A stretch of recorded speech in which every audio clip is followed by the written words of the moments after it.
Hello and welcome back to the Hurling Show here on Off the Ball, sponsored by Boyle Sports. Get all your special prices at offtheball.com/Boyle Sports. I'm Shane Stapleton. Joining me this week in studio is Michael Verney. Michael, how are you doing? Good, Shane. Good to be here again. Good. And over Skype as well, a bit of sibling rivalry for me as well. My brother Paddy Stapleton. How are you doing, Paddy? How are you going, lads? Good. First off, I think we can't deliberate any longer. Babs Keaton had an attack on Jonathan Glynn on the hurling gloves last week, and for a guy who wears two himself, I found that particularly upsetting. It was outrageous. Paddy, what did you think? I'm not surprised. Totally missed the point. Like, talk about, has he seen him even hurl? I mean, he's obviously one of the strongest lads to field the ball. Probably so sick of getting both hands broke since he's about 10 years of age. And he does the only sane thing that a lad like him can do and wear two hurling gloves. Jesus, talk about a ridiculously stupid thing to say about somebody, that they might protect themselves from getting a broken hand. Like, oh my God. But unsurprising from the man himself. Yeah, you had a pop at him on Twitter as well. The reason I wear them, I've broken my hands a grand total of 7 times. And I remember one day I broke my hand at I think it was 11 in the morning. We played a challenge match and I had to go and cover a match later that day, some minor football semi-final, and I was there typing like that with a broken hand. Hadn't even had a chance to go to hospital. Can I just say to Micro should really be looking at the quality of your gloves and how worn down they are, and surely get this man 2 new gloves, surely. Are there any sponsors out there who want in on this? No, I'd probably be sitting on the bench most of the time, but look, what an opportunity. Yeah. So, and actually looking through the current game, some of the hardiest guys out there, and no, I'm not really saying that about myself, but the likes of Jonathan Glynn has them. I think we have a photograph showing Tom Devine. He wears 2 gloves as well. Conor Whelan definitely wears at least one, doesn't he? Conor Whelan definitely wears one as well. Look, there's Jonathan Glynn. Like, if you're putting your hand up in that sort of scenario where there's hurleys flying, you got to protect yourself. Like, if it has happened to you over the years that you're breaking your hand. Like DJ wore 2 ash guards at times during the 90s as well. It's just common sense. I find them difficult to wear. I think they're a bit restrictive, to be honest with you. But if it works for someone and that's your main game is in the air, it makes perfect sense. Like, it's a ridiculous comment to make. There's Michael Rice as well. I think we have a couple more coming as well. DJ Kerry there. Look at that old sweet ash guard, the old green one as well. That's lovely. Yeah, there's Joe Rabbit as well. Those old school ones were absolutely ridiculous. They were so clunky on your hand as well. Pat, do you ever wear them? I think I did. I wore the old school ash guard. I remember nearly dislocating my finger or something when I was young, so Mammy made me wear one for a while. But no, after that I had to wear one coming back from a broken hand, 2013 or something like that. Broke my hand about 5 weeks before championship. So we had a club match 2 weeks before the first round, so I wore that and then felt perfect, so I just thrown it off then. But I wouldn't mind wearing one, and you know what, if I was younger I might even say it's some hassle when you do get the injury, so maybe I would just try and get used to it. But when you're not used to it, it's like, to grip your hand. But even wearing it on the hurley hand probably makes as much sense as anything, because it's not really interfering with your control. The problem you have is the fine motor skill. Catching a slitter is probably, I don't know, do you find it any problem? But if you wear it for a while, I'm sure you don't. You get completely used to it as well, and you start to stretch it out. It makes no odds at all. So Babs, I hope we've disabused you now at this stage. It makes no odds at all. But just going back to Johnny Glynn, seeing as he absolutely ran it, by the way, the smell off this is absolutely manky. Jonathan Glynn ran the show last weekend. He gave Pádraig Walsh awful trouble. He was a great target man. He scored 1-1 himself. Caused consternation.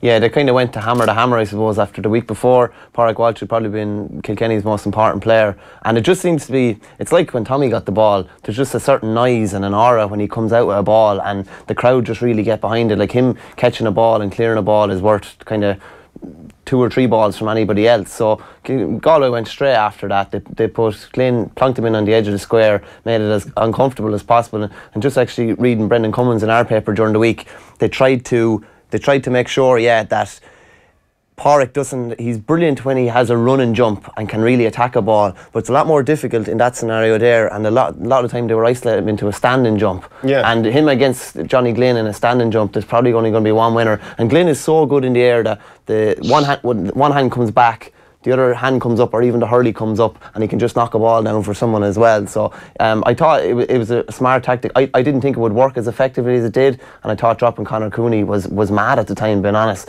But they played it down to a T. Yeah, and you'd see that the ball would like Galway were delivering the ball early. Johnny Cohen got on a whirl of ball, and Davy Burke was delivering it really early. And there was no look. It was straight in. Always it was planned. But before the ball hits your hand, even the ball is gone. Yeah, and the half forward line were drawn out, and you can see on the image on screen there as well that the Galway forwards were all getting underneath that high ball, knowing that Johnny Glynn or someone would break it, and then get the breaks off that.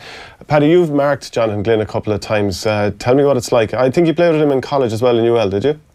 Yeah, I played with him for a year, or maybe 2 years. I think he's class. Like I know he's not going to get the ball, and pop it over your head for a few scores. Everybody knows that. But he is a nightmare to mark. He's just so big. Like, I've marked a lot of big lads and never really minded marking them, because a lot of the time you could flick the ball away from, put them after a game. They're not that athletic a lot of the time. He's really, really fast, and he's able to move, and like he's some eye, I'd say he shovels the hands. So he's caught balls me, and I still don't know how he did it. And I could do a lot of things to stop, but no, and he'll take you on. He's never looking for the easy way out, and then he'll pass off a ball.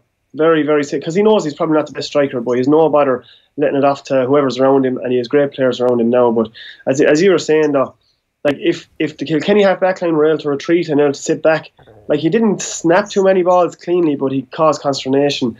And when the ball breaks and there's no Kilkenny back to pick it up, they're in trouble. And it was a tactic, Galway sunk right back into their own half back line. They made sure if the ball broke at all, it was going to be picked up by a Galway guy, get out to their midfielder and straight in over the top. Like, there was one guy in the edge of the square, and there was two lads sitting for the breaks, and they knew. And it's the simplest. It's an old Kilkenny tactic, and it's the simplest in the world. But when you have the people to pull it off, it makes hurling look very, very easy. And do you think Galway can be stopped at this point, because they look so impressive? Maybe they had their blip in the drawn Leinster final.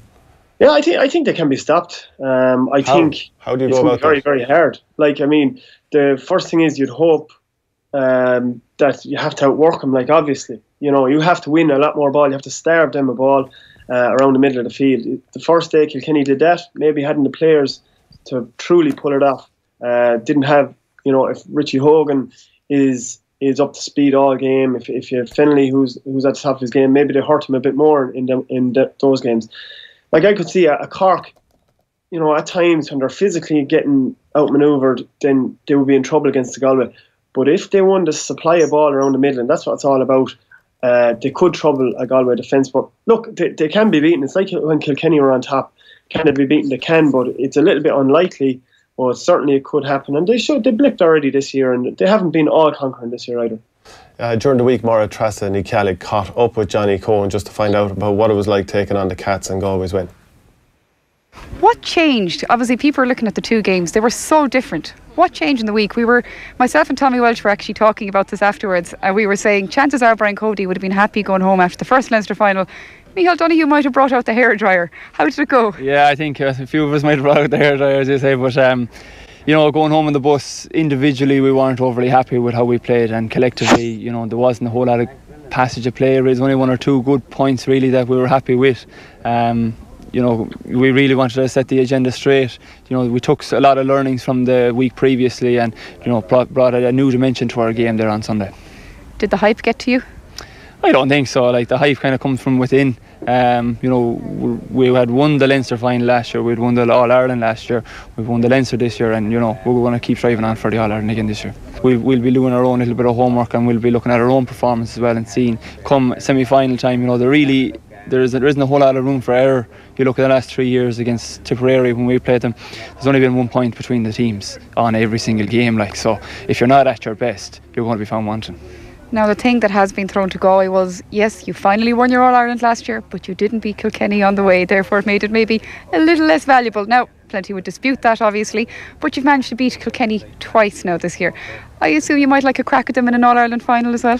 I don't know, Kilkenny really have been the mantra for the last 20 years, and the work that Brian Cody has done has been absolutely exemplary, and I don't think anyone can give out about what they've achieved or anything like that. We were delighted with what we came up with last year. They didn't progress to the Leinster final. We didn't get a crack at them or anything like that, but so be it. There's enough teams out there, with huge amount of determination, huge amount of hurling ability, and we're always kind of looking at our own performance, and whoever you're playing, if you're not at your very, very best, you're not going to win the game, and that's it. I'd like to have a little quick focus actually on Johnny Cohen's role against Galway last weekend, because I thought the amount of ball he swept up at the start of the game was incredible. And we should have an image here showing his positioning for the Kilkenny puckouts. He was getting back and under, like that's almost 30 yards out from his own goal. And the amount of times in the first 25 minutes, half an hour that he got back and cleared that ball. Paddy, when you were playing Galway, Johnny Cohen probably wasn't playing midfield at the time as well. But like, how focused were they on this, getting the breaks, or is that basically what all the top teams are doing? That's what they all should be doing. I think the thing that Galway were able to take away from it is Kilkenny don't generally do too many short puckouts, and if they do, it's not really to draw you back. It's to just put it in your mind, and they just usually lash it down the field. Where Galway could have a bit more trouble now facing the likes of Cork. That's what I'm saying. In that Johnny Cohen can't say, right, I'm going to sit right back, because Nash will just put it into somebody's mouth. So I think they targeted that from the first day. They said, we're going to starve their forwards, we're going to block out the likes of TJ, we're going to block out their ball winners, and then they were able to set up the one pass and strike it in very, very early with space inside. So Galway do it, but geez, most teams, like what they should obviously be doing is want to get as many people around puckouts as they can. But this is the thing, like different teams, different styles. Limerick and certainly Cork are teams that are focusing on puckouts, that they'd love it to come into space out the sides. Saw that with Limerick this year against Tipperary. And when you do that, then the Galway backs are playing a different game. Okay. Michael, the three of us now, we wouldn't be considered some of the flashiest ball strikers in the country, right? I think. But this week, I took it upon myself to put a poll out there saying, who is the best ball striker, the purest ball striker in the country? It caused consternation. There was something like 100+ comments the first time, and I put up the poll, and based on the suggestions, the most mentioned were Bubbles O'Dwyer, Noel McGrath, Joe Canning and Patrick Horgan, right? Yeah. So I did the poll, there was 1,700 votes, which was absolutely nuts. Joe Canning won it with 39%, Patrick Horgan got 31%, Noel McGrath 16%, John Bubbles O'Dwyer 14%. Tip vote was split clearly here. But there was consternation, of course, because TJ Reid wasn't mentioned in it. And the Kilkenny mob were out in force, and they were harassing and haranguing me all week. Actually, before we get into the fact that there had to be a second referendum, and eventually late on Thursday night there was so many tweets that I said, right, if I get 100 likes for this before 8 a.m. in the morning, I will put up the poll again. Within 50 minutes there was 100 likes. So I put up a new poll, which was Patrick Horgan, Joe Canning, Bubbles came last, so I dropped him, TJ Reid and Noel McGrath as well. So first of all, Paddy, for those of us out there, what is a pure sweet ball striker? I think it's somebody who looks like it's not any effort to him, really. I don't know, is there a particular way to hold it or whatever it is. It doesn't look like they're hitting it hard. It doesn't look like it's any strike out of the ordinary, like they're putting any effort into it at all. But the thing I suppose that I look at is, did it go over the bar, or did it go to its right intention? Like that's besides the point in this poll. This I don't think you get. And you're a particularly bad striker. Myself and Verney, yeah, we're not great, but you really wouldn't understand. I'm just waiting for the best poll for like the best hand passer. Yeah, well, Paddy would win that by a mile anyway. But that's what I'm looking at too. They're all beautiful strikers, and actually TJ probably doesn't look as beautiful, Chris, striking it. But I would say himself and Noel McGrath, if you were to say a conversion rate, are up there. Like, actually, this year Noel probably missed more than he ever did in terms of what you could. If Noel McGrath has a shot from 100 yards in, like it's shock if it goes anywhere but over the bar. I'd be looking at Bubbles, I'd be looking at all them great players, but I always feel like they could miss one or miss a couple. But like to Noel McGrath, TJ Reid, if they have any little bit of time or space, I think they're just so efficient. So just for the record, the second poll, the results are in. Joe Canning was dethroned on the second round. Patrick Horgan got 32%. TJ Reid, despite the mob of Kilkenny coming out, came in third place behind Joe Canning, who only got second, and Noel McGrath as well. Yeah, I think a beautiful ball striker is it just looks poetry in motion, and you could stay watching it all day, left and right. And there's some notable absentees there: Austin Gleeson, Tony Kelly, Bubbles obviously not being in there. I think Bubbles, different types of ball strikers, though. I think Bubbles needs to be in there. Bubbles, I wouldn't disagree with that. I think Bubbles is the most, like, it's so natural. And Patrick Horgan would have been my number one. I have to say, he just makes it look effortless, particularly in the last couple of years. And Paddy was kind of talking about conversion rate there. His conversion rate from place balls and his conversion rate from play in the last couple of years, invariably, if he takes a shot, it's going over the bar, and it's the wrists as well. And it's so sweet. There's, like, when does he hit a ball that's not on the sweet spot? Very, very rarely. To be fair, Canning, the percentage of shots that actually go over the bar is probably a bit lower. But he gets an awful lot of shots away, but maybe the percentage that actually go over is a bit lower. Horgan for me is just sweet, like, yeah. I remember marking him one time, and I think he had about a quarter of a yard on me, and there's just this little, I don't even know how he put it over the bar. It's ridiculous. Like, it's just so quick as well. Yeah. The Leinster Championship is now over, and I think we asked you to pick your Leinster 15. We don't actually have it up on the screen there, but if you want to call out your Leinster 15 for us and just justify it for us. Yeah, there was only one Offaly man that I felt was maybe hard done by, and that was Owen Cattle in goals, because I thought he was brilliant and he was probably the second best goalie in Leinster. But Owen Murphy in goals, I wouldn't have too much debate. He'd be disappointed probably with the goal like that in the other day, but the save, I thought, was like Gordon Banks-esque almost, the ball that bounced about 6 yards in front of him and he just got up so quickly. I'll just fly through it there. Liam Ryan, Wexford; Dahi Burke, Galway; Paddy Deegan, Kilkenny; Pádraig Mannion, Gearóid McInerney; Chris Crummy, who I thought was brilliant in a team maybe that wasn't winning games. I had to move Paddy Foley from wing back to midfield because I just thought he was so good that I had to include him somewhere. There wasn't too many other cop-outs, in fairness.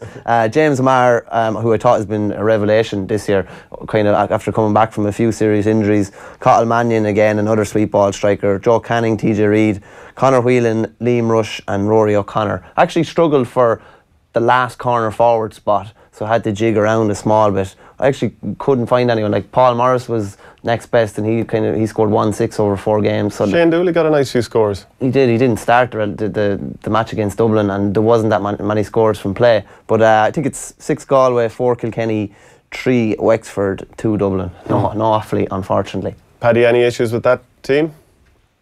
I actually don't. Seems well thought out. Which is very unlike for an argument for maybe you could have an argument maybe for Pádraig Walsh in there now. He hadn't the best day the last day, but he's a lot, or even Killian Buckley, another fantastic player. Without that spine, the Kilkenny backline, I think they're under a lot of pressure. But the lads in their place probably won Galway the All-Ireland last year. So we're going to move on to Wexford against Clare next. It's going to be an unusual game for Davy Fitzgerald because he's up against his native county. I spoke with Anthony Cunningham earlier in the week because he was obviously a former Galway manager and Galway man. He was on the sideline for Dublin this year as part of Pat Gilroy's backroom team. So also asking him how he got involved with the Dubs, but I did ask him what it's going to be like for Davy Fitz going up against his home county. So Anthony, just next weekend Wexford are going to be against Clare, and you know, you're a Galway man, and this year you've been involved with Dublin and you were against your home county in Salthill against Galway. What's that going to be like for Davy Fitzgerald coming up against his home county Clare? Well, I think Davy, they wanted Wexford. I think Davy and Saoirse Bulfin, who was also in the backroom team with them in Clare, they really wanted, Wexford really wanted Clare, and there'll be savage motivation and I'd say 1 or 2 loud words in Davy's dressing room this week, but he'll really want to be coming to play Clare because he probably would have felt behind scenes that he probably would have loved another year or 2 with Clare, but he's a massive competitor. It's a win-win for Davy, and you have to admire the man, and he will really bring that to Thurles or Cork, I'm told, for next weekend. Is it a weird feeling though coming up against your home county? It is, yeah. I mean, you're still a Galway man, or Davy's still a Clare man. You've played, you know, you've managed, you know the players inside out, you know the systems, you know the club hurling there. But having said that, it's sport, and you love to be involved in it. And when your time moves on with the county, you know, you just want to, you love the game, and it's, I suppose, it's your vocation or your passion, and you really want to be playing and involved with teams, and you're just lucky that you got to call to be involved. And just a final question on Wexford. You were at their win over Westmeath as well. Are you impressed with Wexford? Do you think that they're going to beat Clare? I don't think they've probably kicked on as much as Davy would have liked, or as the Wexford supporters would have liked. They weren't over impressive on Saturday night against Westmeath. They were not as sharp, maybe missing frees. Some of their play was a small bit scrappy. They'll work on that during the week.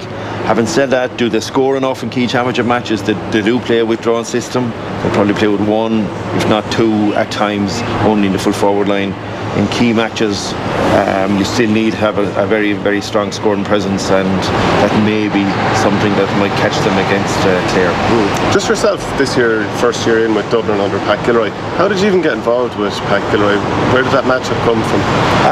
I suppose I'd known Pat since the time he was in the Dublin manager position, or maybe since then. Once or twice it just picked his brains and maybe had got some info and on how, what to develop as a young manager coming through. And obviously he was there. How did you even get to know him to start picking his brain? Got to know him through some contacts we had in Dublin, and but it was, Pat's man of a man of few words, but when he does speak and gives guidance, you'd listen, because he's done it all really. Runs a really, really good show, and I think Dublin wanted a Dublin man there. They wanted to build something on the hurling scene that was very similar to the football, and Pat had done it in the football. He's the guy that set the groundwork there for the present teams that we have, but the environment that and the culture that he has set up was really what Dublin and John Costello and the county board wanted. For me, when Pat gave me a call and said, would I like to get involved in the backroom team, it was a huge chance to get involved in the county team again. They obviously wanted to come up a number of notches from where they were, so there was a challenge there. But the coaching for me is super, and it's a game that you love. Yourself, I still love to be back playing, and I think everybody that plays, they'd love to stop the clock really and keep playing. But next best thing is working with players, and that's of huge satisfaction. What sort of dynamic do you have? Because you obviously managed Galway before, you've managed football level as well with Gary Castle and St. Bridget's. Mickey Whelan's a huge storied football man, but he managed St. Vincent's for the 2 previous seasons before this, whereas Pat Gilroy then is seen primarily as a football man. So how does it all work? Yeah, but I suppose Pat had played at a very young age, and he would have followed hurling right through. Mickey would have was a very good hurler as well, and won, I think, Leinster titles, but definitely had played in a load of teams. So I suppose their view and their knowledge of the game is really, really strong. For me, I have a great chance. I work on the field quite a lot, so I go through a lot of the coaching work with the guys. So it's really well laid out by Pat, and we as a management team would decide and discuss and go through with what we want to work on for the next number of weeks, and what the day-to-day activities are. There are many aspects. There's the stats guys, there's the physical training guys, the strength and conditioning, and it's the same as in any county, but it's really well managed. But for us, it's for me, and it's working with Pat and Sean Brady and Mickey really on the hurling aspects and on the pitch, and that's live and really good. So did it take a bit of time for, I don't know how this sounds, but Pat to come up to speed on hurling ideas, or is there such a crossover between GA and both sports that it ported over straight away? It didn't take any time at all. I think he was very knowledgeable before that and had followed hurling intensely for the last number of years. So because the first season shows that, because Dublin have improved hugely from last year. Yeah, and then there's a huge overlap as well now, and we want to learn things from the football side and vice versa. And the game changes every year, and if you're just looking at hurling the way it was always played, you'd be left back in the 60s and 70s and maybe 80s. That has changed, and yourself in playing, it's you protect your defence. It's how you can dynamically change from defence to attack, how you can expose and create greater space. So that goes on maybe in World Cup and maybe in football, and it's having that philosophy, and then having for me is trying to use training and coaching to get better results from that. How do Dublin kick on to the next level? Yeah, look at a point or two in the difference this year in 3 matches, but as you know, and as everybody knows, to get to be on the plus side of that is a huge piece of work again. But I think physically, and strength and conditioning guys from the 20-year-olds coming through, they've got to get stronger, and that may have been neglected in some way on the hurling side in Dublin over the years. I think skill-wise, it's getting up there, most definitely. Very, very good under 17 team this year, very good under 17 team last year. So I definitely think the younger guys that you see in Dublin, they've got far more coaching, and they've played a lot more hurling over the years, and that's I think there's 20% more young players, and I'm talking about 12, 14, 16-year-olds playing hurling in Dublin now than there was that will come through, there's no doubt. And I would say in about 5 years' time, you will see big breakthrough in Dublin hurling. And what about the dual issue? Because there are so many brilliant footballers that are great hurlers at this stage. I mean, it must reach a critical mass stage at some stage where there's so many good footballers, they can't all be accommodated. Maybe a few will turn back to hurling. Absolutely, and I think Dublin really, as a county and a stone mad in the GAA, they need a strong hurling team, because there's only going to be 26 players on any panel on a football side, and maybe 30 carried any year, and there are huge numbers of under 21 winners in Dublin and minor winners in Dublin that really haven't got a look in on the football side. And I do think they need a very strong hurling side, and it will get up there, I've no doubt about that. And you know, because it's massive numbers now in Dublin, it's great to see. Thanks, Anthony. You're welcome. Yeah, I definitely do feel that Dublin's about to kick on again. That minor match a couple of weeks ago, the 13-goal thriller. 7-13 it's to crazy 6. stuff. Yeah, there's a serious amount of talent there. Anyway, I'll tell you that. There's great talent. We got a comment in about the ball striking drill. Wayne Brogan on Twitter says Jason Ford as well. He is a lovely striker. He's a lovely striker of the ball. It's a natural kind of strike. He has always been, fitness kind of was probably the issue with him. But like now that he's able to get himself into different positions because he's physically kind of more developed, you could just see the ball striking flourishing even more. Yeah, but there's not as many out there as you'd think. Brilliant ball strikers. Yeah, if you like, there's 6 or 7 that are outstanding, and then after that, not as many. Like, bring back Pa Burke and his free taking skills, Paddy. What do you think? Yeah, well able as well. But Verney's right. There's a lot of people say what a good striker that lad is. You hear the commentators, but for me, it looks good, but it has to be good at the end. And not enough ball goes where it's supposed to go for the supposed best strikers. Yeah, that's just not as romantic as I'm looking for. But speaking of a lack of romance, Davy going back to Clare, that's got to kind of kill him in a way. When he left in 2016, after a 5-year reign there, winning the All-Ireland, becoming one of only 13 men to both win the All-Ireland as a player and a manager. But he goes of resigning. In the weeks that followed, I asked the joint captains, who were Cian Dillon and Tony Kelly, to ascertain the opinions of the wider panel on whether they would like a change of voice. In light of the ensuing meeting and the divided opinions expressed by players, I've decided to be in the best interest of Clare hurling that I step down from the role of manager. Paddy, do you think he'll be wired to win this match? I think absolutely set up. Like, this is the way he wants to coach. Like, obviously he's a lot of very, very good tactical stuff and looks at it in depth, but like, he's a fierce motivator. You'd hear that of former players, like, gets inside their head. And so, like, after a year and a half where maybe the messages can be flagging, because, you know, you can't listen over and over to similar messages and similar motivation. Like, this is made for him. Whether they'll win the match, they have a great chance.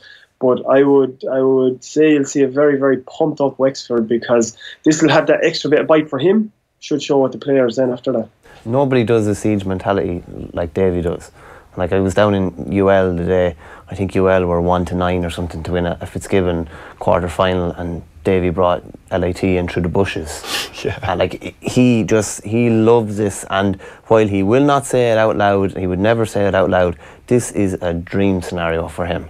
He'll want to drive it into a few people. Oh, he will, of course, yeah. And that's like, you have to respect, he has that, I'm sure he has that bitter kind of element to him as well. It didn't end like he wanted it to end in Clare.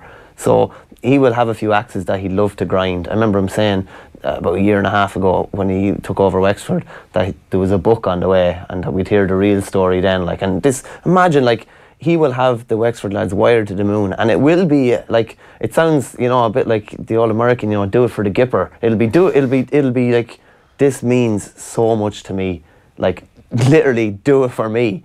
And the dream scenario is, if you had told him at the start of the year that they had to beat Clare to get to an All-Ireland semi-final, he would have taken their hand off for it. And if Limerick are to beat Kilkenny, which I don't think they will, and Wexford win at the weekend, they play Cork in the semi-final. If you had told him beat Clare and Cork to get to an All-Ireland final, like, it is his dream scenario. Paddy, what do you think is the value of Davy having coached these players and the insights he'll have on all the Clare guys? I suppose when you were on the Tipperary panel, Micheál Donoghue was part of the setup for a while under Eamon O'Shea, and he obviously went on to Galway, and it's incalculable what he will have learned from the Tipperary players. So do you think Davy will have valuable insight both on the players and the people that he's coming up against? 100%, yeah, he has to. Like, if you're watching somebody every night in training, and then you see what their strengths and weaknesses are, then you're reviewing every single match that they play. So you're reviewing it with them. and you're going through what are you good at, what you're not good at. You're going through what are my backs good at, what are they not good at. Then you certainly have an insight. Like, nobody knows themselves; they shouldn't know themselves, like the team manager. And as well, like what Verney was saying, like he's very, very bitter when he goes back to places, I find. And even I remember playing Fitzgibbon, and a couple of players were on our team in the final going around for the parade, and he had him with club previously, and he wasn't short and letting them know what he taught him. So he does like going back and letting them know, I'm the bigger boy here, and he likes to get one over on him. So I can see it being, he'd really be pinpointing some of the players that he thinks are key for Clare, and obviously the likes of Conlon and them, we'll probably get onto it later, but he will pinpoint them, and he'd hope that maybe, like the Cork game second half, that the leadership from the rest of the group mightn't be up to par. Yeah, a couple of years ago when he was managing Clare against the Waterford team that he had managed beforehand, he told them that he had 2 All-Irelands and they had F-all.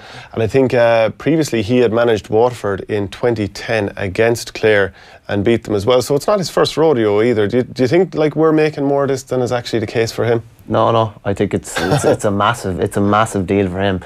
Saying that on the other side, without putting too fine a point on it, half the panel obviously didn't want him, or a certain amount didn't want him. So this is Clare's opportunity to drive on as well. Like, so you'd imagine there would be a fair bit of motivation there. But yeah, and he's kind of played it cute with the comments he came out with last week, just saying, I'm not going to play in Clare, I'm not going to rise it or anything. But like on Saturday, come 3 o'clock, he will be wired to the moon. What do you think are going to be the key matchups here? If I'm Davy Fitzgerald, I'm looking at Tony Kelly and saying I can't let him go and score 5 or 6 points from play.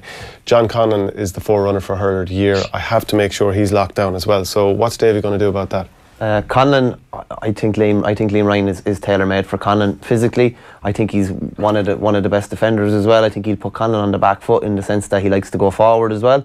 I think Sean Murphy playing in front of him will give him that kind of licence to really attack the ball. Maybe very few people have been able to get around Conlon, in the sense that he's so powerful that he just seems to kind of brush lads aside. But Ryan knows that if he's marking him, that he has a little bit of a safety blanket, and he can just go for ball as hard as he likes. With regards to Kelly, it's going to be interesting to see who will follow him. Again, I think Murphy's role there will try and cut down a lot of the space for Kelly in around that area as well. But I know you have a different opinion on it. Yeah, see, here's where I disagree with you. I think that if you look at horses for courses, Tony Kelly's going to float. Liam Ryan has got a lot of pace. Now, he normally plays full back, and you can see why. He's absolutely brilliant at it. But on a horses for courses scenario, maybe Liam Ryan's speed will work well on Kelly. Matthew O'Hanlon is a strong guy who's often put in for man marking roles. Maybe Matthew O'Hanlon's physicality will work well on Conlon, and then the space that's in between, because we know Kelly's going to float out the field, you can have Sean Murphy kind of standing in front of the full-back, in front of O'Hanlon and Conlon, and also cutting out the space that Kelly floating would create. Paddy, what way do you see that working out? I probably more see it your way, because I take Verney's point. If it was an orthodox backline, I would have Liam Ryan probably on him, because Conlon can go both ways. He's fast out in front, but he's very, very powerful. But if you already have Sean Murphy sitting in front of him, I go with a big, powerful man right behind him and say, no, well, they're not catching any ball, and we're going to make sure we break every ball down to Sean Murphy. Now, it might not always work out like that, but I think they will pack their backline. And I think that will. Now, I got Liam Ryan on. I think they might leave Liam Ryan in beside there. I actually think Tony Kelly, one of the fast cornerbacks, reckon whoever could go out and Tony Kelly, they stand beside him for the whole match, and then see can he get any scores, because I think Tony Kelly at the minute looks like a fella who's just working as a decoy runner, and I actually don't think it's right. I think they need to be getting a lot more out of him, but he seems to be a lad that's open in the middle. Now, granted, got the ball against Cork and ran through the middle, and it just shows can't leave it open. But I think Liam Ryan and O'Hanlon inside in that full back line, get one of the cornerbacks, man marking Kelly, Sean Murphy sitting in front, you have Foley over on Peter Duggan, and I think you're very, very strong that way. But Liam Ryan wouldn't have been a bad choice on him either. Yeah, I just wonder in terms of how the two teams are going to set up. If we move to the tactics board just briefly, I would imagine that you're going to have Conor McDonald as the sole man inside for Wexford. I'd say you'll have Rory O'Connor, who's been exceptional playing there. You'll probably have Paul Morris and a couple of more guys floating in around the forward line. At the other end, I think you're going to have Shane O'Donnell, John Conlon, Podge Collins floating, and this is going to be the dilemma for Sean Murphy. Like, it's brilliant being a sweeper when your team's on the front foot and the ball is coming in slow and laboured, but if you're being dragged all over the place, there's fast ball being pinned into corners, you're in an awful lot of trouble here. Yeah, it's going to be difficult. Just on Shane O'Donnell, I'd love to see him striking a bit of ball, really now. I can't fathom the fact that he just does not shoot anymore. It doesn't make any sense to me. There's positions that he gets himself into to take scores himself, and he passes to somebody else, and sometimes it works, sometimes it breaks down. I'd love to see him cut loose at the weekend and get 3 or 4 points, because he's well capable of it. He's barely scored in the Munster Championship this year. Well, isn't it interesting actually that as a corner forward, and we know he can score, he's been brilliant in certain games, even setting up. But Conor McGrath is also wildly off form as well. He's been in and out of the team as well. So, is there something where we can see, okay, there's a trend here where Clare forwards are misfiring for a certain reason? I don't know. And what Paddy is saying about Tony Kelly being a decoy runner, I don't know if all these guys are like. I think Shane O'Donnell is playing for the team way too much. Is there too much talking going on about this is your role rather than go out there and hurl because you're a brilliant player? I think possibly, like, Shane O'Donnell is far too selfless. He needs to be way more selfish as a forward, and like, for Clare to win, someone like him is going to have a game. They're going to have to hit 3 or 4 points. They're going to have to put a few scores over. Kelly, as Paddy said, Kelly hasn't been in that many games this year, really. Like, even in the Limerick game, he came second half, yeah. But it's all kind of sporadic, kind of little bits and pieces here and there. Like, for them to win as well, they're going to need 70 minutes out of him. They're going to need Peter Duggan on form on the freeze as well.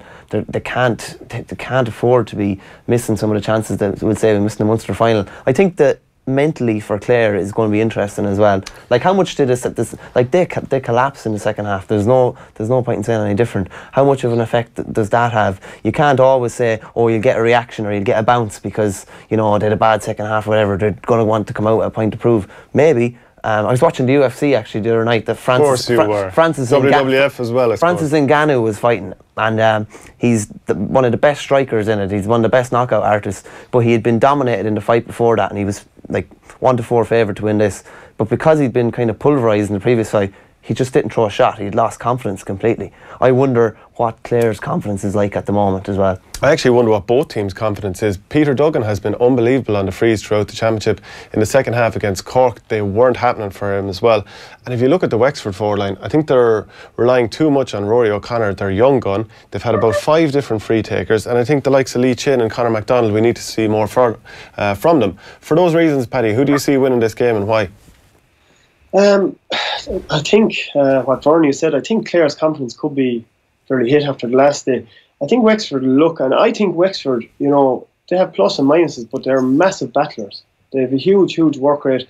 They'll make it very hard for you to score. They're not going to give you that really easily, and they'll try and cut down the space. Clare did very well in the first half. When John Conlon had a lot of space up front, they dominated. But I don't think Wexford will give it to him. I can see Wexford winning this match. As I say, Davy going back to his old stomping ground. Like, he'll probably, you know, you would think he'll set up the right way for the danger man, which is Conlon.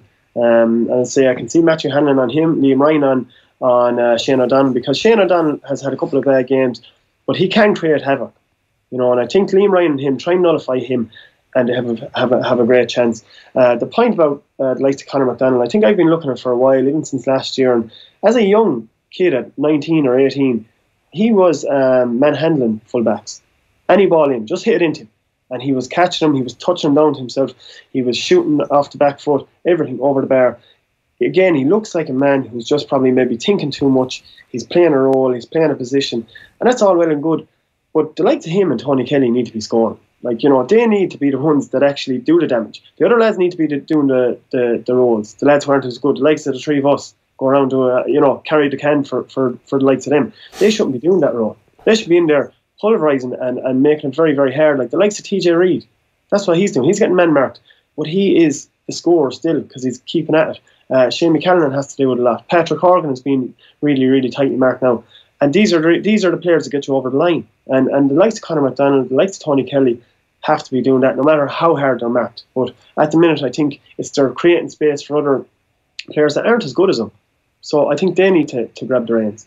Well, can you talk to me then about striking a balance between possibly not enough tactical setup with the likes of Tipperary and too much micromanagement of roles with players in the likes of maybe Clare and Wexford, as we're suggesting here?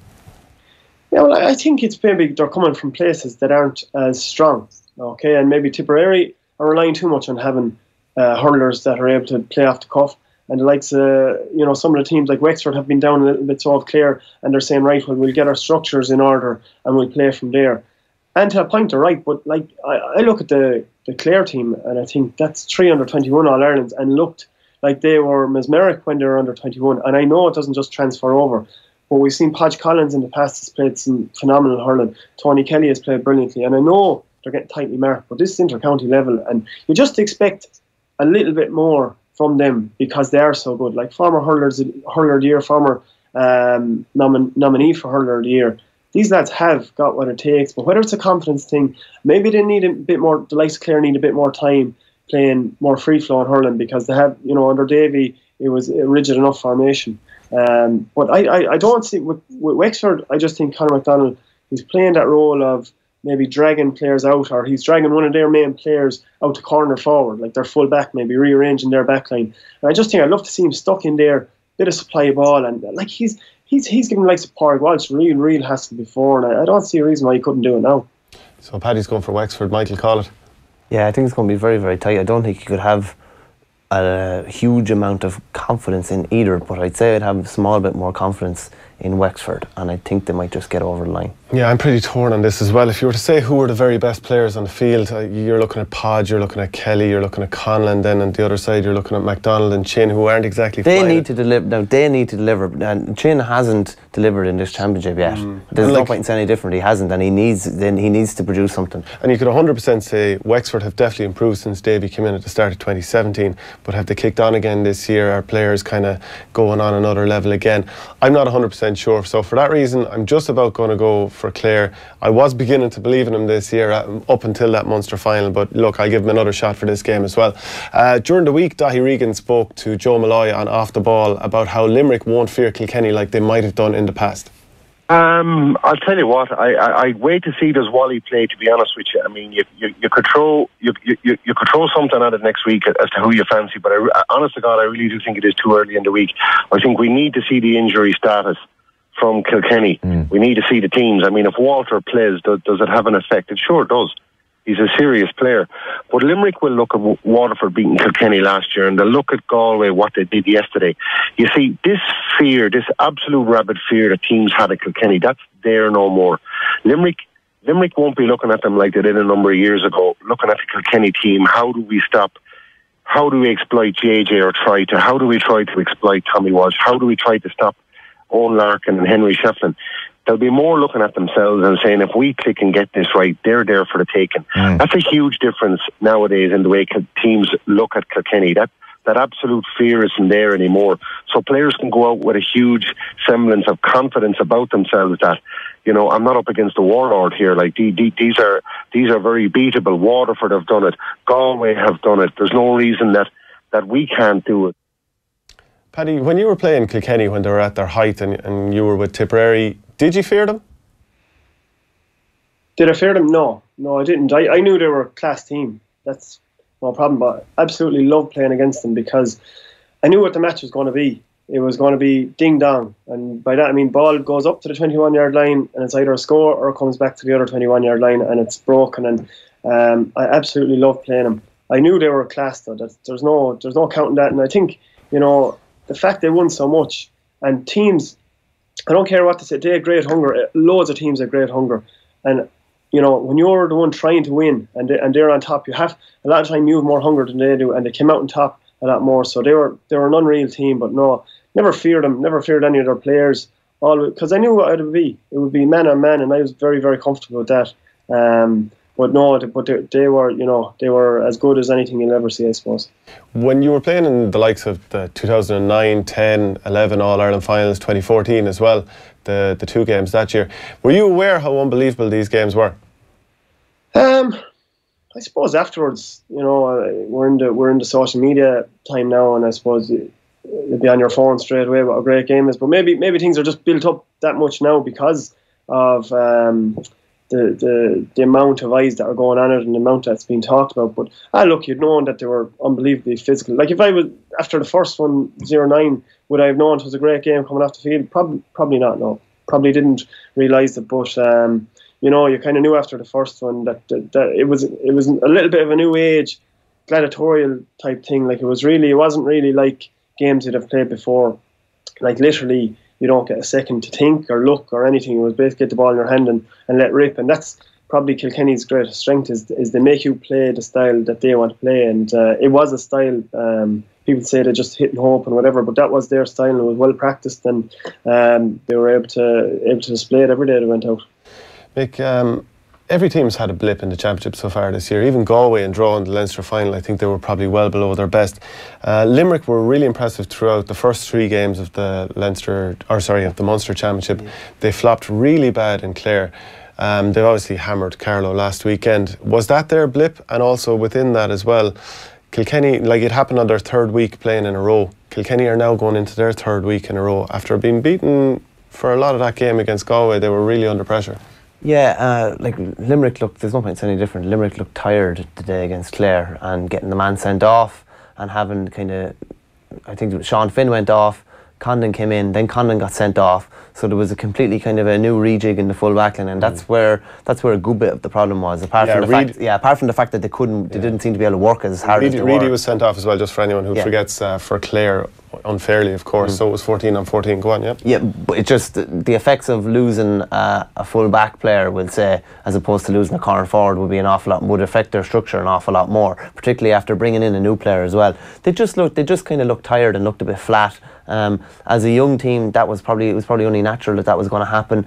They were probably been hyped a fair bit within Limerick as well, and they looked like they were going to be in a Munster final, and everyone was talking about them as being potential Munster champions. And that's why Sunday's game is so big. It's actually hard to underplay just how big it is. They look like they're going to be in a Munster final. They're not. If they're beaten in the All-Ireland quarter-final on Sunday, their year is over, despite all the progress that has been made and all the great hurling that has been played. It can't be deemed as a success if they don't take a big scalp and if they don't get to the last 4. And it's a massive game. Yeah, and for Kilkenny as well, they've been chasing games a couple of times this year. They had to chase it against Dublin. They just got over the line, even though perhaps Paddy Smith was fouled by Colin Fennelly and maybe that goal shouldn't have been given. They chased it down against Wexford, got a 9-point deficit, turned it around, chased it against Galway a couple of times. But they've got a kingmaker now in Richie Hogan. He's back and he's looking good. I don't know if he'll start. We'll see that closer to the game. But if he floats from centre forward, that could be Limerick sinking there. I think we have a couple of images coming up on the screen as well. You can see there how he floats off the centre back. Actually, in that case, John Hanbury has been marking him, but he floats out to the middle of the field, and it's very much a sticker twist for the centre back. You can see in this image late on in the game, he's out at midfield. I think again Hanbury might be man marking him at that stage, and again, do you get tight to him or not? That's in his own half there, coming into the last couple of minutes. He's back near his own wing back spot. You can see TJ Reid, who's in the half forward line as well. That's his own 65 as well. Paddy, can you tell us about the dilemma of trying to, as a centre back or a defender, trying to hold your position against a TJ Reid or a Richie Hogan and keep that shape in your defence, but also man marking, because you can't stand off and let him score points from 80 yards? Yeah, well, it has to be a certain type of player that plays it. If a player is very, very skillful but isn't working hard, isn't able to read the situation, maybe hasn't any pace at all, then you probably leave him where he is because somebody will get to him. If he's a hard worker, industrious but maybe not the greatest ball striker, then you probably leave him there too, because he's going to get it, but realistically he's not going to kill you from the middle of the field. So it has to be a very, very special player, and that's why the likes of TJ Reid and that's why the likes of Richie Hogan work in that position. And I've played against both of them when they've been centre forward for Kilkenny, and it really, really is something very hard, because I think what it is too is they're brilliant readers of the game.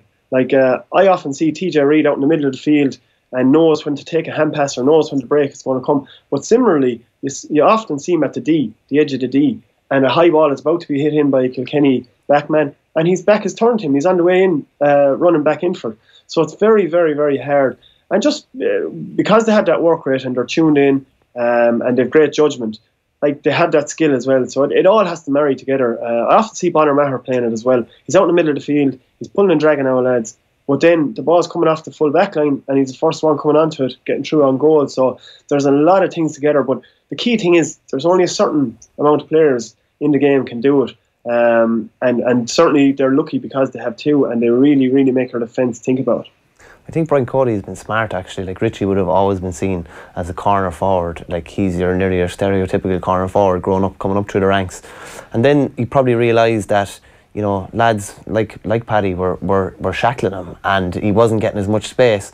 And then you bring him out to the half forward line, you bring him out to midfield where there's more space, there's a bit more, shall we say, creative kind of freedom. And he can do as much damage from midfield as he can from full forward. Maybe he won't get a goal, but he could still get 4 or 5 points. And he still came in the other day and found himself on the end of a move as well. So as Paddy said, does take a special type of player, and it does create a dilemma. I think Richie Hogan has to be man-marked wherever he is, because I just think he can do too much damage. And I think if you don't man-mark him, you're running the risk of conceding 4 or 5 points. Like, if he's had a lot of shots in the last 12 months that haven't gone over in games. He's had 3 or 4 wides in a lot of games. Yeah, he had 3 against Limerick last year. Yeah, and like 1-1 the other day, and a couple of shots that still went wide. If they go over, and chances are they're getting closer to going over because he seems to be just coming back to the boil now.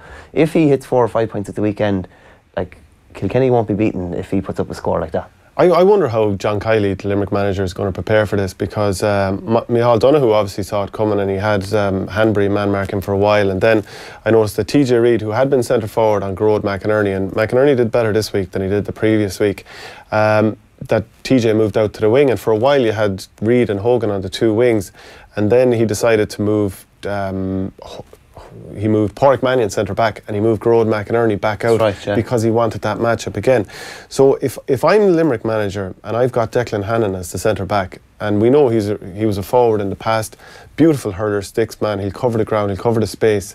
Is that the matchup you want? If you're Brian Cody, do you want Richie Hogan against Declan Hannon, who you'd imagine will be looking to get on ball? That's the sort of matchup I would try to create. So how do you stop it as John Kiley? Because you obviously see this coming as well. What do you do? It happens. It seems like it happens sometimes organically in games, but like a lot of the time Hannon won't be the one that's picking him up. It will be his 2 midfielders who are working like absolute dogs, cutting off that space so that Hannon can still sit between the 45 and the 65. That doesn't just happen. Like if it isn't pre-planned or they haven't talked about it, and the corner forwards don't come out, the half forwards don't come out, and the midfield don't come out, then Hannon is exposed. So it's like it's a ripple effect. It's not just Hannon's problem. It's everyone's problem from 8 up, I would say. If they don't fall back a line and cut off that space for him in around that middle area here, we'll say, then Hannon will be the one that's exposed. But it's not just his job; it's everybody else's job. Just on it here, like this is the way, probably this is the Kilkenny forward line here. Richie Hogan, if he is centre forward at any stage, is going to be out here. We'll say Declan Hannon's going to want to sit in here. So we'll say if it's Will O'Donoghue and Darragh O'Donovan or whoever is midfield, they're going to have to cut off that space for him. It's not just Declan Hannon cannot come out here, because then you're creating a ball inside. If Walter is fit, doubtful that he is, that there's a lot of space inside then as well. So it's not just 6's problem, it's 8, 9, it's 10, 12, it's 11 as well. It's a lot of other problems, and they all need to combine together to cut them out. Paddy, talk to us about trying to deal with that issue then. If you're John Kiley, how do you set up your defence to make sure that Reid and Hogan, if he's floating from centre forward, don't go to town? And we know that Hogan may not start, and he might be better coming off the bench when the game slows down. Yeah, and I think it's worth noting that he came off the bench when it was opening right up, and you'd often seen the first half of the game, the likes of Reid, the likes of Hogan don't get that space. But when the game opens up and you just can't cut off as many areas in the pitch, your defence can't move back as quickly, your forwards can't move back in space, that's when the likes of him is in damage. We saw the screenshot there, he's in 20 yards of space all on his own. So that could be reason enough to say, right, we'll wait until the second half, because he might have, shot his load in the first half. So he might be able to sustain it for the rest of it. But setting up, is it set up? Is it, he wants to sit back, like Hannon wants to sit back, but it's up to the rest of the team. Like if I was the Limerick lads, what they'll probably do is their full forward line might concentrate on coming out to the half forward line more than they do to the full forward, tackling around the full forward line. They might come out around the 45, break the Kilkenny backs down from there, and that means the half forward line are another barrier, and the midfield are another barrier going back. So no, like they have to pull back as a team just a slight little bit, so they don't leave this big space around the middle of the field. And whether it's TJ Reid or Richie Hogan, I think he might leave Richie Hogan on the bench again, because he could be too wrecked by the second half to exploit the space that could be there. Yeah, we've got a couple of comments in on Twitter as well. Henry Martin says, the Davy out brigade from a couple of years ago in Clare will be mindful of the proverb, be careful what you wish for, as it might come through. Pat Cody on Twitter says, I'm wondering what type of hurls, or hurleys as I like to call them, are on display in the background of the studio. I'm not sure what this one is. There's a couple of Joe Canning, Canning hurleys there. I think it's the brother who actually makes them. There's a Torpy one over there as well, somewhere in the corner. Wally Walsh may not play, but Paddy, Colin Fennelly will probably, he went in full forward, and I actually think they started in the first half. Kilkenny had Billy Ryan on Dahi Burke, and I think he got cleaned out, to be fair. Colin Fennelly went in there. He got a goal obviously from a deflection off the crossbar or whatever, but what's it like marking Colin Fennelly at full back? I think you did it in the 2013 qualifier in Nolan Park, Paddy. Yeah, I really rate him highly. See, he's the sort of player, when his striking is kind of good, and the fact that he was away for 6 months of the year or 5 months of the year probably means that he's very rusty compared to maybe a more natural Paul Murphy. But when his striking is anyway right, and his skill work, he's a fair nightmare too. He's very strong, like so strong. He looks it now, but even when he looked a bit leaner a few years ago, he was so hardy. Very like Bonner Maher to run into, like very lean but very powerful, and his speed, like he eats up the ground. You're not in there, so you don't see training, but I'd always be happier if I was playing against Kilkenny to see Colin Fennelly on the bench, because he never, he's not going around there looking to flick balls over there. He's looking to dispossess lads. He's looking to work hard, and he has, he's a fair appetite for that. So that's why I thought Brian Cody might play him a little bit more than he has, but maybe he's just in training, he's not sharp enough. But I think he showed enough the last day, especially when you have a marquee back like Dahi Burke, that he could go in and at least do a job of keeping him busy, and that the rest of your forward line maybe can do more of the damage. But I think, certainly in the last few years, he's been a very, very good player. But maybe the fact he was away was a bit of an issue. Mick, Pádraig Walsh eventually moved out from full back to wing back, and Rob Lennon went in full back, and that could be something we see later down the line if Kilkenny meet Galway again. How do you see Limerick going about trying to trouble the full back line of Kilkenny and trying to get enough scores to win this game? I think Seamus Flanagan is, not that there's very few players like Johnny Glynn, but he is a big physical player like that, and he's good in the air. He's quick enough too. He is quick enough too. I don't see him moving from the edge of the square. And just on the graphic here, I fancy Flanagan being in here. They'll try and create as much space inside here as they can. When the ball comes in, you have Mulcahy and Aaron Gillane getting in around him. I just think they will try. Pádraig Walsh wants to be out here. He wants to mark his man out here, 30 yards out from goal. He doesn't want to be in here. You cannot go bald-headed for a ball on the edge of the square, or even anywhere in around here. Because if it drops behind you, it's a goal. Yeah. Exactly. So that's where I think kind of Galway have probably shown the template, and even Liam Rush did a fair job of it earlier on for Dublin this year as well. Kept him really, really busy in around here. They'll try and get the ball in around there, and they'll fancy the two corner forwards to get a bit of joy out of Deegan and Murphy. They're fast. Mulcahy's been really good this year, in fairness. Gillane is dangerous, very, very dangerous. So this is where they're going to want to do an awful lot of their damage, and by putting Flanagan in on the edge of the square and trying to exploit Pádraig Walsh, that's not where he wants to be. That's how they'll go try and get a bit of joy. Call it. Who's winning? Despite saying all that, I just still think it's going to be ferociously tight. If it's tight, I can't see Kilkenny beaten. There's the 3 weeks in a row. There's Walter probably missing as well. There's maybe Richie Hogan won't be able to play a full game. But if you look at what's been probably the best performance this year, apart from maybe something that Galway have given, is the Leinster final, the drawing game, Kilkenny, where they matched their levels and worked as hard as Galway did on that day. I just think they'll eke it out, and I actually think there's quite a bit of pressure on Limerick to produce something at the weekend. And it's mad. I think Kilkenny will end up back in the All-Ireland final again. Paddy, call it. Yeah, I would say Kilkenny myself, because they've had serious practice over the last few weeks of shutting down teams who are good ball players, and maybe shutting down a Galway team that are physically stronger than them and better hurlers. Like, if you went through 15 against 15. So I think Limerick haven't played in a few weeks. I don't know, have they played a game? Maybe the Cork game, this year. I don't think Cork are all that physical. So I don't think they've played a game as physical as this.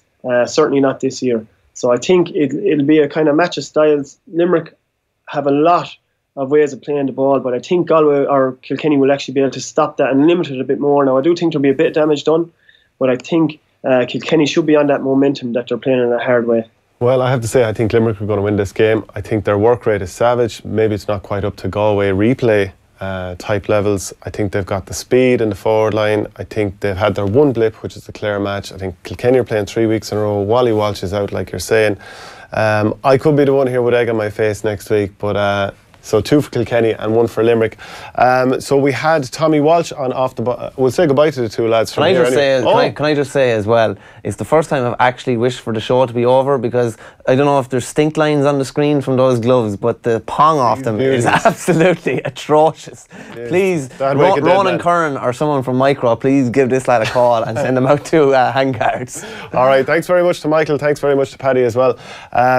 We had Tommy Walsh talking about the Davy Derby to Owen and Ger on Off the Ball AM during the week, and after that we'll be tipping up some bets for the week. Well, she have the Davy Derby, and what does the GA love better than a derby match? Like, you go through any of the counties in Ireland, when the clubs, if Tyrone are playing Ballycallan, if Lisdowney are playing Freshford, the town teams, the Village and O'Loughlin's, say Limerick and Clare, we'll say Kilkenny and Tipp. Sure, it just stirs emotions everywhere. So the Davy Derby, I can't wait for it, and I know they have no rivalry really, Wexford and Clare, but I'm sure it's going to be boiled to boiling point really with Davy on the line. So I can't wait for it. I think Clare will do it, because I think Wexford have the sweeper system, which I suppose I don't believe in. They have great players. Wexford have won a lot underage, and Rory O'Connor is a special talent, Lee Chin is a special talent, but I think if Clare can get over the disappointment of the Munster final, because I think that could take a lot out of them, and it'll be the opposite of momentum. So if Clare don't have not got over the Munster final, Wexford will win, but if Clare come to the game at all, I think they'll win. Yeah, I'll pile in on this. Fuck it didn't work. So that's Tommy Walsh on the Davy Derby coming up this weekend. We're joined now in studio by Leon Blanche from Boy Sports. How are you doing, Leon? Shane, doing very well. How are you? Good, flying it. And Jerry Gilroy from Off the Ball. How are you? All good. Flying it. So Tommy was talking about the Davy Derby. How do you see it going, lads? I think Clare are going to win this, right?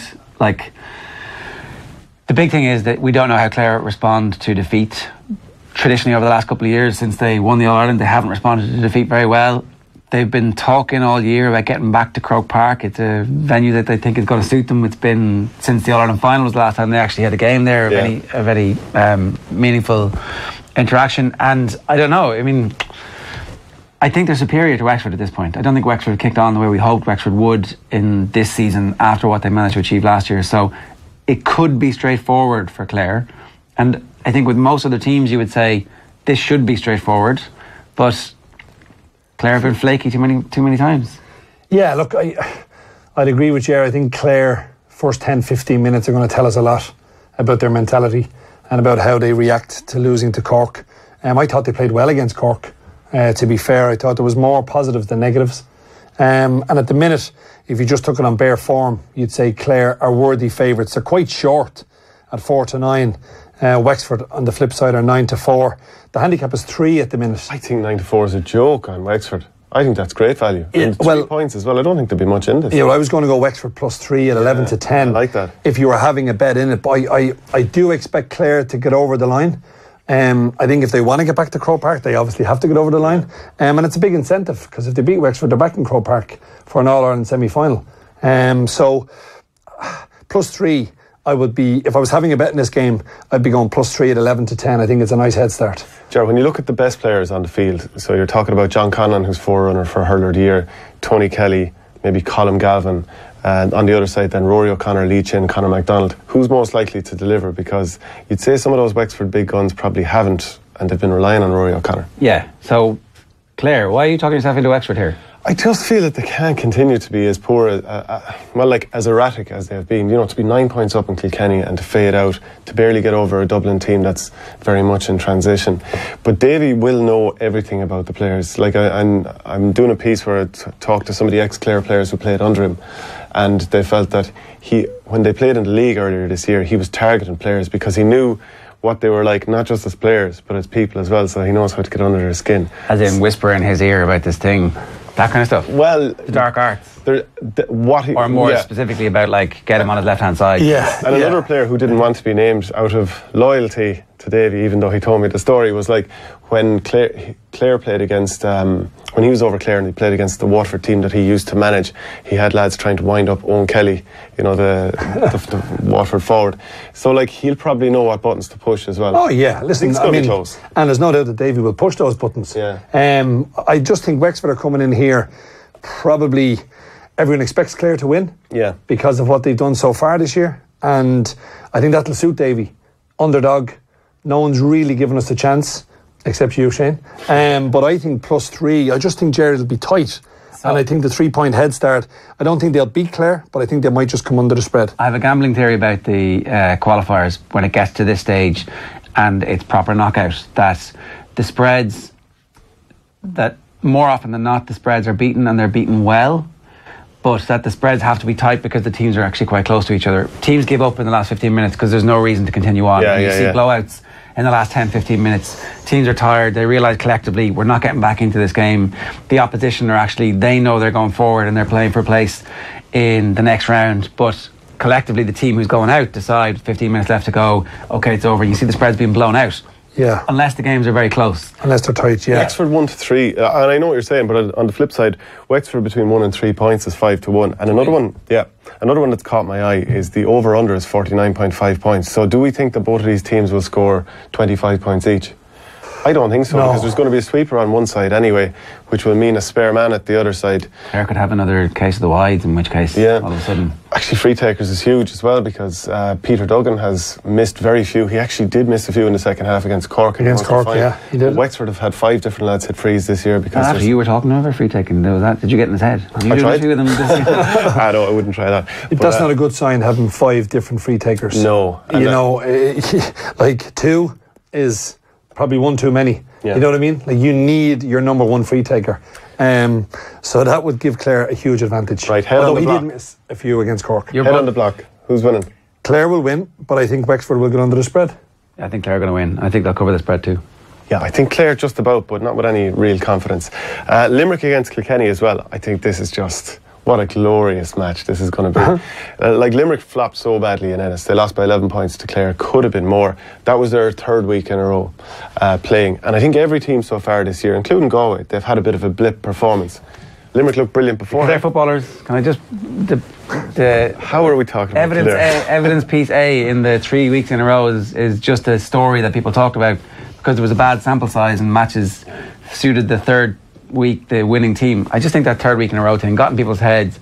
People talked about it. It became a story because some teams didn't have it, and it's nonsense. I actually think that... You think it's nonsense? Yeah, because the Kildare footballers were great in the 3rd week in a row. And who had they played in the 2 previous weeks? Mayo. And that whole thing, and then the week before... Was it Longford? Yeah. Away from home. So like 2, a home match, an away match, and then a neutral. I suppose maybe sometimes it's momentum, and like Tommy Walsh spoke earlier in the week too about confidence jar. Confidence jar. Yes, confidence. Yeah. So, but like Kilkenny are coming into their 3rd week in a row after 2 bruising games against Galway. So are they going to be sapped? And especially last week's encounter. Kilkenny would have taken great heart from getting a draw at Croke Park. Yeah. But I'm sure the flip side would have happened last weekend when it was clear the gulf between Galway and between where Kilkenny need to get if they're going to challenge realistically to win an All-Ireland. I don't think they can win an All-Ireland. I don't think either of these 2 sides will win the All-Ireland. I give Limerick an outside chance. I think Limerick will get to the All-Ireland final. Well, I was disappointed. I guess you're picking them to win this game then. I've let it slip early. Well, look, it's even money your pick. I'd be with you. I think Limerick can beat Kilkenny. Yeah. I think Kilkenny will be looking at themselves from last week's performance and seeing how far they are away. There's a big runner here, though, for me, the draw. Yeah? Will barely, and I mean barely, get over the line. Jerry, you of course remember the last time Limerick beat Kilkenny in the championship, don't you? 1973. Yes, you absolutely nailed it. Damn it, I couldn't catch you out. That wasn't a prereq. That was a straight question. Were you there for the 2014 semi-final, the monsoon at Croke Park? No, when Richie Power did enough, I think, to get an All-Star, but didn't get one that year. Yeah, and he went on and he scored a couple of goals in the All-Ireland final against my brother. Yeah. But the brother played well as well at the same time. Do you think Limerick can banish 45 years of pain here?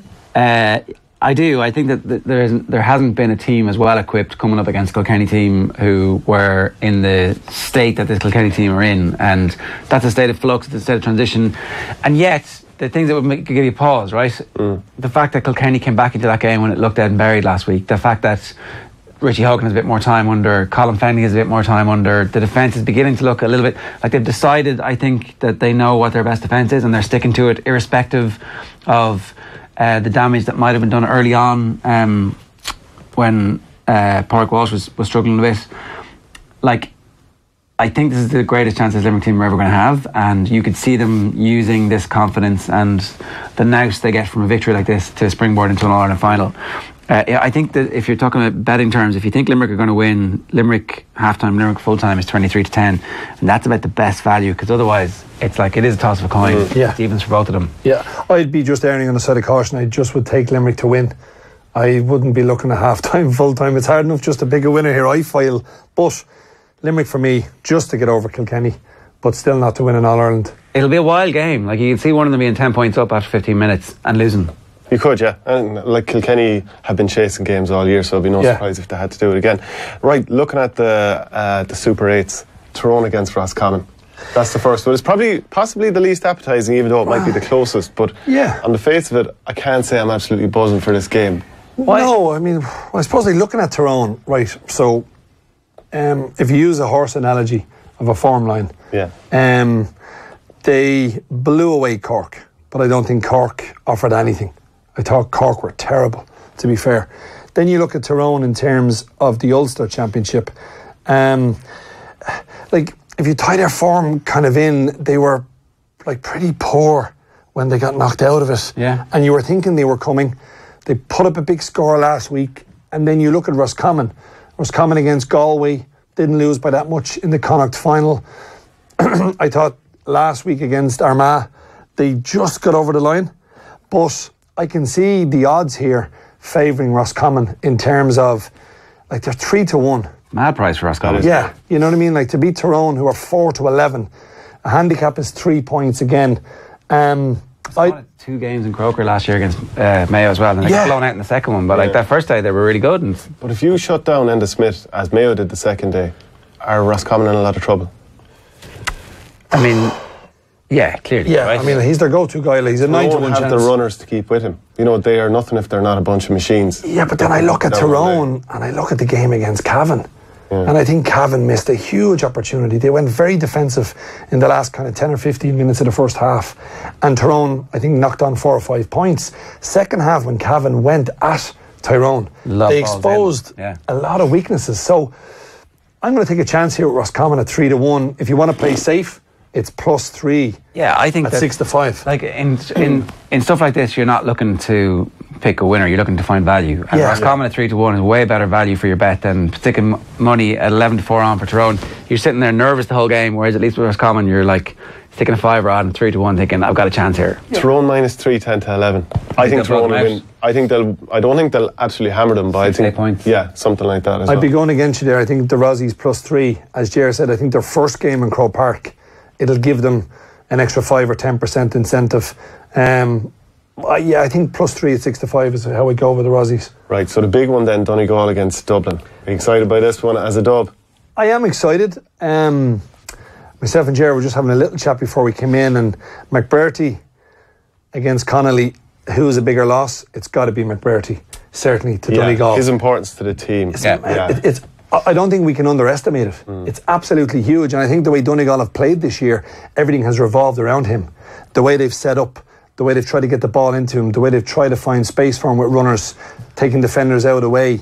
But I still feel we might have got this one wrong in terms of the handicap betting. Yeah. What is the handicap? Donegal are 7 getting points. 7 points at even money. Now I've backed Dublin spread in every game so far, and they've just about covered it. Yeah, they have, yeah. And look, I think this will be, long term, the Super 8s are going to benefit Dublin. I've no doubt about that, because when they get to the semi-final, they'll be battle-hardened. They'll have had a game against Donegal. They'll have travelled to play Tyrone in Oma. The last game will be a non-event against Roscommon. But the first 2 games will be very, very good for Dublin. But I feel Donegal +7. I mean, it's a huge head start. Good. Like, if you think about who Dublin are missing or could be missing or are coming back from injury, like John Small is suspended, Keane O'Sullivan's had his injury problems, Diarmuid Connolly's gone. How good will Jack McCaffrey be over the course of the season and 3 games in a short spell? I just wonder, like, eventually is it going to grind to a halt here? Well, I think on those, McCaffrey will get better for the game time that he's having, and I think they're timing that run, the sports science behind that is pretty good. I think Keane O'Sullivan has played a little bit, and they're easing him back in too. And Michael Fitzsimon's playing football of his life. Like, he's already an all-star. Johnny Cooper is there. The strength and depth that they have in their defence in previous seasons, you would have said they didn't have enough. No, Bernard Broken as well, I should have mentioned. Yeah, but a few of those players are coming back. I'm looking at the over here, and I was trying to work it out in my head. It's 40.5.